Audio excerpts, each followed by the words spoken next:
जम्बूद्वीपे भरतखंडे आर्यावर्ते भारतवर्षे।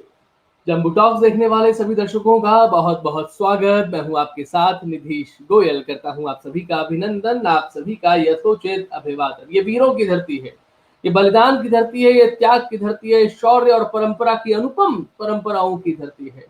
यहाँ पर ऐसे ऐसे गीत गाए जाते हैं जब कहते हैं कि नीला घोड़ा रहा सवार, मारा मेवाड़ी सरदार, राणा सुनता ही जा जोजी। मायण थारो ये पूत कठे, ये एक लिंग दीवान कठे, ये महाराणा प्रताप कठे। जब बात महाराणा प्रताप की आती है ना, तो शरीर में रोम रोम में सिरहन पैदा होती है। कहते हैं कि विश्व में इतिहास अगर एक पलड़े में रखा जाए और भारत का एक पलड़े में, तो भारत का पलड़ा वाला जो है वो जरा भारी रहता है। राजस्थान का इतिहास, राजपूताने का इतिहास तराजू के एक पलड़े में रखा जाए और शेष भारत का दूसरे पलड़े में, तो राजस्थान वाला पलड़ा जरा भारी रहता है। आज ऐसे ही उस इतिहास की, उस राष्ट्र पुरुष की, भारत के उस वीर पुत्र की, जो जय जननी जय वसुंधरा कहता है और आगे बढ़ जाता है तुर्कों को, मलेच्छों को, मुगलों को रोकने के लिए, जिनका नाम है महाराणा प्रताप। आज ऐसे वीर पुरुष की जयंती है, उस महापुरुष की आज जयंती है। और उनके बारे में सुनने के लिए, उनके बारे में जानने के लिए एक बहुत ही योग्य, एक ऐसे जो उसी वंश परंपरा में से आते हैं, आज हमारे साथ में है। मैं स्वागत करने वाला हूं जिनका। उससे पहले आप सभी से कहना चाहूंगा कि ये जम्बू टॉक्स है, ये जम्बू थॉट्स है, ये जम्बू विचार है। इस विचार को पूरे अधिकार के साथ में ग्रहण कीजिए। और मेरा आपसे निवेदन है कि अगर आपने अब तक हमारे चैनल को सब्सक्राइब नहीं किया है, डू सब्सक्राइब द चैनल। बगल वाली घंटी दबाकर बेल आइकन एक्टिवेट करें, वीडियो को लाइक और शेयर करें। और ये चैनल समाज से ही, समाज के सहयोग से ही संचालित हो पा रहा है, इसलिए आप सभी से निवेदन, इसको समृद्ध करने के लिए जो भी संभव आपसे हो सके, तकनीकी, आर्थिक और नैतिक, अपना सहयोग हमें जरूर दीजिएगा। मैं स्वागत करने वाला हूं हमारे बीच पधार रहे सम्राट पृथ्वीराज चौहान के वंशज पद्मश्री रघुवीर सिंह देवड़ा जी महाराज सिरोही नरेश आज हमारे साथ में है। महाराज जी, आपका बहुत बहुत स्वागत, पधारने के लिए बहुत अभिनंदन। महाराज जी आप पधारे, हमारे चैनल के लिए बड़ी बात है। महाराज जी महाराणा प्रताप के बारे में आपके विचार हमारे दर्शकों तक पहुंचाएंगे। आप सभी दर्शक कान लगा के महाराज जी की बात सुने, जिनके इतिहास में अध्ययन राष्ट्रपति रामनाथ कोविंद जी के द्वारा जो परम पद्मश्री पुरस्कार 2018 में जिन्हें प्राप्त हुआ, इतिहास का विशद अध्ययन पूरे विश्व का, और महाराणा प्रताप के बारे में जब बोलेंगे तो आप सुनिएगा। जी महाराज जी, अपनी बात रखें।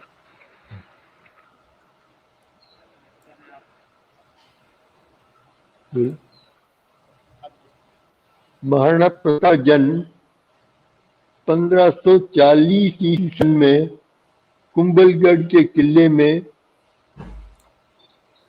महारानी देवताबाई, जो पल्लवी की राजकन्या थी, पल्लवी चौहान, सोनीग्रा चौहान राजकन्या थी, उसी गांव से हुआ।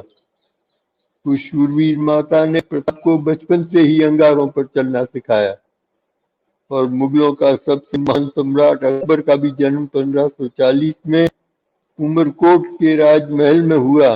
उसका पिता शेरशाह सूरी से डर कर भागा जा रहा था। अकबर के कोई भी पुत्र नहीं हुआ था। तब किसी मुसलमान औलिया ने उसे समझाया कि यदि तुम पैदल यात्रा कर अपनी राजधानी फतेहपुर सीकरी से अजमेर जाओ और ख्वाजा से मन्नत मांगो तो तुमको अवश्य पुत्र प्राप्त होगा। जुलाई 1562 ईस्वी सन में अकबर अपनी 1,00,000 सेना लेकर राजधानी फतेहपुर सीकरी पैदल चला और ख्वाजा से दुआ मांगी। लौटते समय जब वापिस अपनी राजधानी फतेहपुर सीकरी को लौट रहा था, जा रहा था, तब राजपूत संगठन का एक मुखिया नरेश भारमल ने अकबर का जयपुर की सीमा पर पहुंचते ही भारी स्वागत किया, रात्रि भोज के लिए आमंत्रित किया और भोज के बाद उसने निवेदन किया कि आप मेरी राजकन्या से शादी करें, जोधाबाई। कुछ ही समय बाद जोधाबाई के मुगल सम्राट युवराज जहांगीर का जन्म हुआ। उधर भारमल के पुत्र भगवान दास एवं उनके पौत्र मान सिंह मुगल सेना के महान सेनापति हुए। 1564 ईस्वी सन में अकबर ने यह सोचा कि राजपूत के दो महान प्रभाव मेवाड़ व सिरोही को बुरी तरह से परास्त कर दिया जाए तो समस्त भारत के राजपूत अपने आप मुगलों की शरण में आ जाएंगे। अकबर के 2 लाख सेना थी। अकबर ने 2 लाख सेना बाहर से बुलाई, 1 लाख सेना उसकी खुद की थी। 3 लाख सेना लेकर उसने चित्तौड़ पर आक्रमण किया। 254 ईस्वी सन ईसा से पूर्व चित्तरंजन मौर्य ने वो दुर्ग बनाया था, जो 6 मील लंबा और 2 मील चौड़ा, और वो ये दुर्ग आज भी यूं का यूं खड़ा है। चित्तौड़ के सेनापति जयमल राठौड़ ने महाराणा प्रताप जी से विनती की कि अकबर 3 लाख सेना लेके आ रहा है तो अवश्य अकबर चित्तौड़ का किला घेरे में आ जाएगा, इसलिए ये उचित होगा कि आप किला छोड़ के आ रहे हैं। तो महाराणा उदयन तो जाने को तैयार हो गए, परंतु युवराज प्रताप नट गए, मैं नहीं जाऊंगा अपनी राजधानी छोड़कर। तो बहुत मुश्किल से उनके शस्त्र सेना गुरु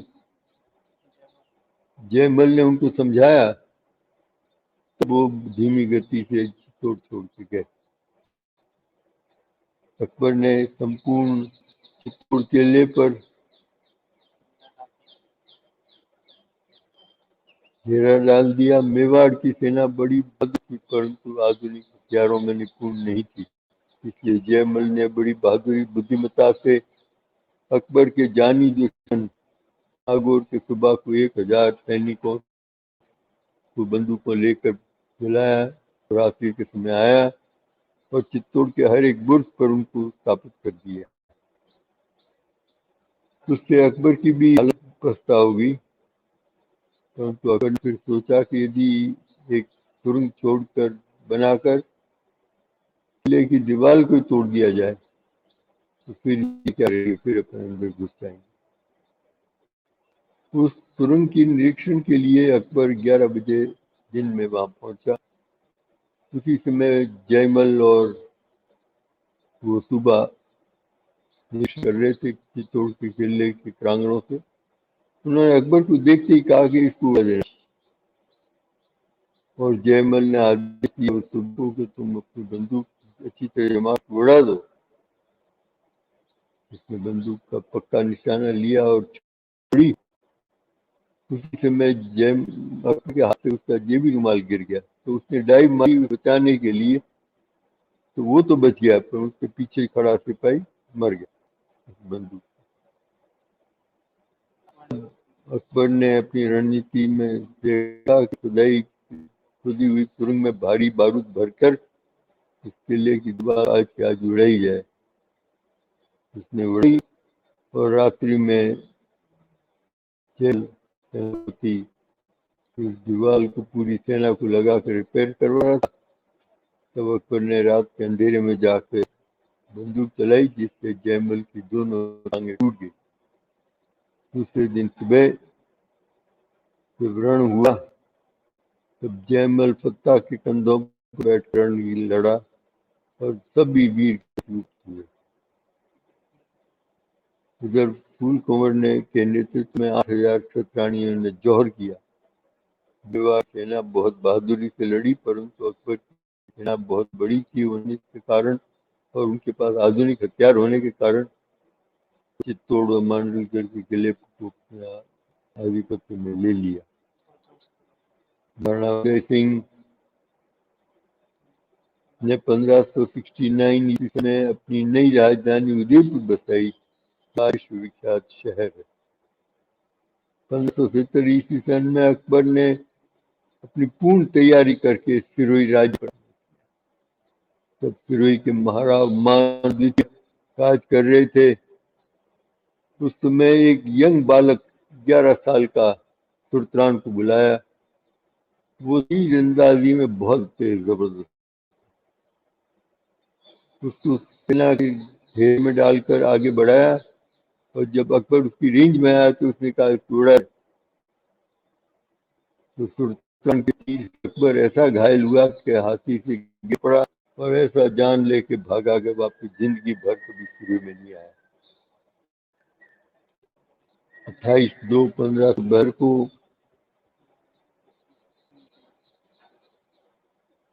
गोगुंदा में महाराणा उदय सिंह जी की आकस्मिक हुई और उनकी अंत्येष्टि के बाद महाराणा प्रताप का वहीं राज चलित हुआ।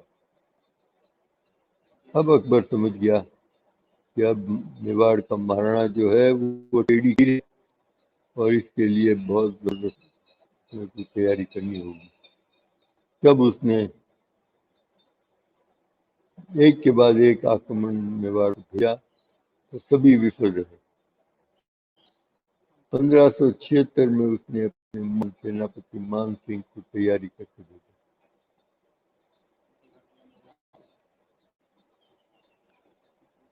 और 1376 को अलीगढ़ का निर्णायक युद्ध हुआ, जिसमें पहले तो महाराणा ने तैयारी करके अपनी पूरी सेना को चोटी पर लगा दी। मान सिंह समझ गया और उसने टीडर मूवमेंट भेजा, जिससे सेना को भूली सेना की युद्ध में एंगेज करके ही अपनी हार मानते हुए नीचे ले आया। जैसे ही वो सेना नीचे घाटी में उतरी, मान सिंह ने रक्तपात का आदेश दिया। संपूर्ण मेवाड़ की सेना को समाप्त किया। 1000 थी और 30,000 मुगल सेना थी और रक्त अलाई खून भर गई।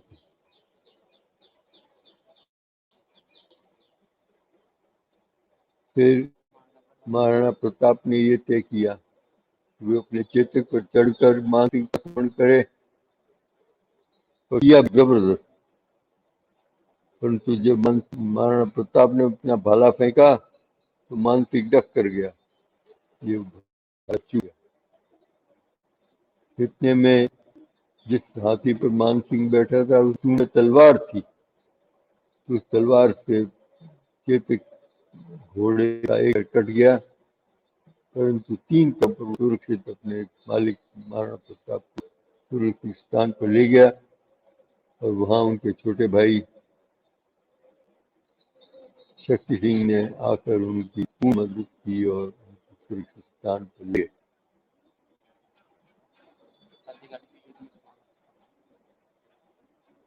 हल्दी घाटी के युद्ध में तो एक तरह से मेवाड़ की पराजय हुई थी, परंतु तारीख प्रताप की कि 1 जुलाई में तो 15 दिन के अंदर अंदर उन्होंने ऐसी रणनीति की, ऐसी टुकड़ी तैयार की, गुरिल्ला टैक्टिक्स के द्वारा उन्होंने इतना मजबूर कर दिया मान सिंह को, उसको संपूर्ण सेना ले मेवाड़ छोड़ के जाना पड़ा। वापस बता समाप्त हुई। अकबर एक विशाल सेना लेके मेवाड़ पर आक्रमण करने के लिए आया। तब महाराणा प्रताप समझ गए और उन्होंने पहली अमावस्या की रात की जो नवंबर में आती थी, उसमें अपने लोगों के साथ वो अपने दूसरा लीडर पहुंच के और अकबर उनके ढूंढता ही रहा। ढूंढने के बाद तब एक गुप्तचर ने आके उन्होंने उनको सूचना दी कि जिस महाराणा प्रताप को आप मेवाड़ में ढूंढ रहे हैं वो तो दूसरा लीडर में बैठे सुरक्षित। अकबर को इतना गुस्सा आया कि उसने ईडर पर आक्रमण कर ईडर समाप्त। अब महाराणा प्रताप कहाँ जाए? इधर फरवरी 1576 को 1577 में अकबर ने कुंभल के किले को जीत लिया। अब महाराणा प्रताप कहाँ जाए? तब सिरोही के महाराज तुर्करान ने उन्हें आमंत्रण भेजा कि पधार और काबू की दुर्गम ऊंचाइयों में सुरक्षित विराजे भैरव गुफा शेरगाम। महाराणा प्रताप ने आमंत्रण किया और आर्य और शेरगांव रूप में सुरक्षित विराजे। वहाँ उन्होंने अपने शिव की आराधना के लिए मंदिर भी बनाया शेर गांव की पास से 2-3 मील दूर, जो आज भी विद्यमान है। फिर 1579 में 2 साल महाराणा प्रताप और महाराणा सुल्तान दोनों राजा मिल सोचा कि यूं तो इस समय बीतता जाएगा और अपने बैठे ही रहेंगे, परंतु ये मेरा वापिस पुनः जीतना है तो उसके लिए बहुत बड़ी धनराशि की आवश्यकता है, जो विशाल सेना को तैयार करना होगा। तब दोनों राजाओं ने सोचकर मेवाड़ के एक सेनापति भामाशाह को तैयार किया। वो दारू नहीं पीता था, उस पेट में वो बात रहेगी। भामाशाह ने निवेदन किया कि मेरा उप सेनापति भी मेरा छोटा भाई ही होना चाहिए, क्यों वो दारू नहीं पी। फिर 5000 सेना मेवाड़ की भामाशाह के नेतृत्व में चली और उन्होंने जाके एक डर को क्रॉस करके वहां सारी बात जमाई। सेना 1000 मुगल सेना उज्जैन से दिल्ली सरप्लस खजाना लेके जीती। तब उन हमला किया, एक एक को मार डाला और सारा धन प्राप्त करके हमारे पुनः आबू पलेटी। फिर ऊपर जाके भैर गुफा में उसने दोनों नरेशों से निवेदन किया कि आप नीचे पधारें और सूलिया गांव में मैंने ये सब रखा है आबू की तटी में, वहां पधार के इस सारे धन का निरीक्षण कर। जब दोनों राजा वहां जाके निरीक्षण करते हैं तो क्या बात है, 24 लाख चांदी रुपए और 7 बड़े बड़े सोने के जेवरों से भरे हुए। उसके बाद 23 अगस्त 1579 को महाराणा प्रताप ने महाराणा से विदाई ली। तब मैं अपने अपने घर जाता हूँ और खोई हुई राज्य को वापस प्राप्त करता हूँ। महाराणा तामन गए तो दक्षिण में पड़ता है मेवाड़ की, दिल्ली से दूर, तो अपनी राजधानी बनाई और वहां से उन्होंने चित्तौड़गढ़ चलाकर मेवाड़ राज को प्राप्त किया। 1581 ईस्वी सन में अकबर ने एक महान आक्रमण भेजा।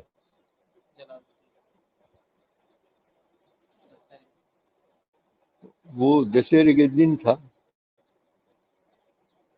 और जलालुद्दीन उसकी और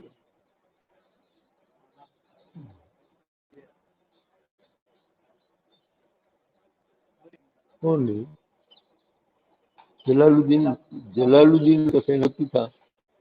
और महाराणा प्रताप ने दिवेर के युद्ध में ऐसा जोरदार वार किया उस सेनापति पर कि उसका हेलमेट, सिर, पूरा शरीर, बतर, घोड़ा सब कट के तलवार गई जमीन। जब ये सूचना अकबर को मिली, उसने तुरंत ही, बहुत समझदार था, तुरंत यही निर्णय लिया कि मेवाड़ पे आक्रमण नहीं होगा, क्योंकि अपन गए तो अपने साथ भी ये भी तक की जो आज जलालुद्दीन के साथ भी। तो उसके बाद शांतिपूर्वक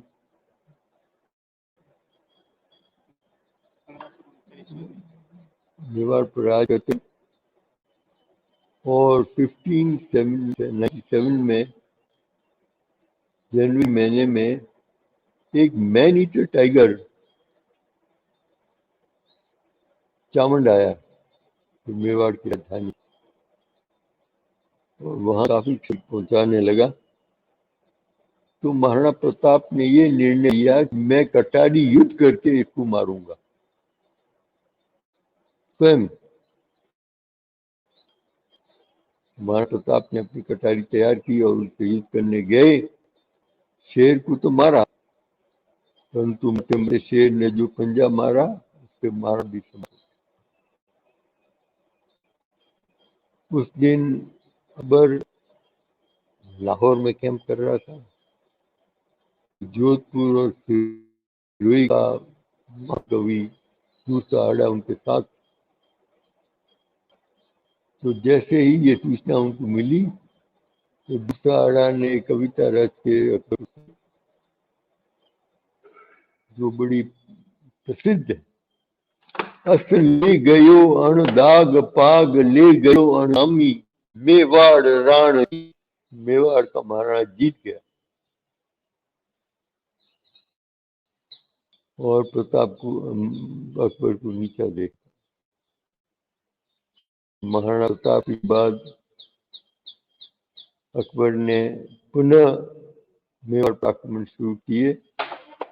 अब के दिन अब्दुल रहीम जो उसका खास चाहता फेवरेट सेनापति था, उसके नेतृत्व में सेना भेजी, विशाल सेना, महाराणा अमर सिंह पर, जो नए राज महाराणा था। तो महाराणा में पड़ गए, विचार में पड़ गए।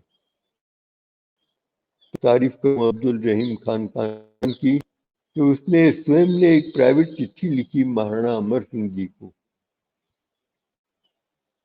कमाल। धर्म रहसी धरा सी खुरासान, अमर विसंबर ऊपरान लच्छो राखो रान। हे महाराणा अमर सिंह, तू ईश्वर पर भरोसा रख, ये हिंदू धर्म भी रहेगा, ये भारत और मेवाड़ की धरती भी रहेगी, और खुरासान से आए हुए मुगल समाप्त हो जाए।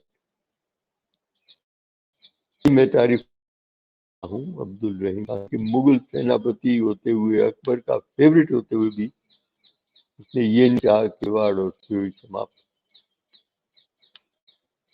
इन्हीं शब्दों के साथ मैं आपसे विदाई लेता हूँ। धन्यवाद।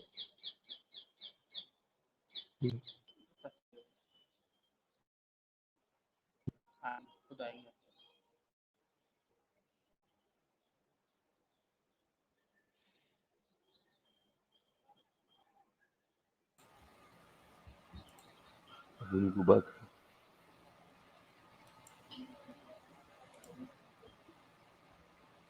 जी महाराज जी, आपने महाराणा प्रताप की अमर गाथा के बारे में जो चित्रण हमारे सामने प्रस्तुत किया है, उस चित्रण को आपकी इस आवाज में 78 वर्ष की आपकी आयु है, और इस आयु वर्ग में भी जो आपने अपनी स्मृतियों के आधार पे, अपने अनुभव के आधार पे जो बातें बोली हैं, अगर किसी ने ठीक तरीके से सुनी होंगी तो किसी न किसी तौर पे उनके मन में वो बातें गुंजायमान जरूर हो रही होंगी, ऐसा हमारा विश्वास है। आपका यहाँ पर आना है और थोड़ा बहुत भी सही कुछ कहना है, अपने आप में बहुत रखता है, बहुत महत्व की बात रखता है। तो इसी के साथ में आज के कार्यक्रम को महाराज रघुवीर सिंह देवड़ा जी, सिरोही नरेश हमारे कार्यक्रम में जम्बू टॉक्स में पधारे। आपका बहुत बहुत धन्यवाद कार्यक्रम में चर्चा में पधारने के लिए, और सभी दर्शकों का मैं धन्यवाद देता हूँ आज के कार्यक्रम के लिए। जय हिंद, जय भारत।